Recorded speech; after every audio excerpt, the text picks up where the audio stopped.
மாதா தொலைக்காட்சி நண்பர்களே, உங்கள் அனைவருக்கும் வாழ்த்துக்கள். இன்று ஆண்டவர் நமக்கு என்ன சொல்லுகிறார் என்று கேட்போமா? நீதிமொழிகள் அதிகாரம் 16 வசனம் 3, உன் செயல்களை ஆண்டவரிடம் ஒப்படை, அவற்றை வெற்றியுடன் நிறைவேற்றுவாய். உன் செயல்களை ஆண்டவரிடம் ஒப்படை, அவற்றை வெற்றியுடன் நிறைவேற்றுவாய்.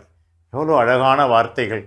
நாம் அடிக்கடி புலம்புகிறோம், என்னுடைய வேலை வெற்றி பெறவில்லையே, நான் தொடங்கிய வேலையை சரியாக முடிக்கவில்லையே, இன்று நான் சென்ற அந்த திட்டம் நிறைவேறவில்லையே என்றெல்லாம் நாம் அங்கலாய்க்கிறோம். பல நேரங்களிலே மிகவும் வேதனைப்படுகிறோம். நண்பர்களே, இந்த வேதனைகளுக்கெல்லாம் ஒரே ஒரு முடிவு இந்த திருவசனம் நமக்கு சொல்வதுதான். உன் செயல்களை ஆண்டவரிடம் ஒப்படை, அவற்றை வெற்றியுடன் நிறைவேற்றுவாய். உனக்கு பதிலாக ஆண்டவர் தாமே உன் வழியாக அனைத்தையும் செய்வார். அப்போது உன் செயல்கள் எல்லாமே வெற்றியாக இருக்கும். தோல்வியை நீ சந்திக்க வேண்டிய அவசியம் இருக்காது, துன்பமும் உனக்கு நேரிடாது.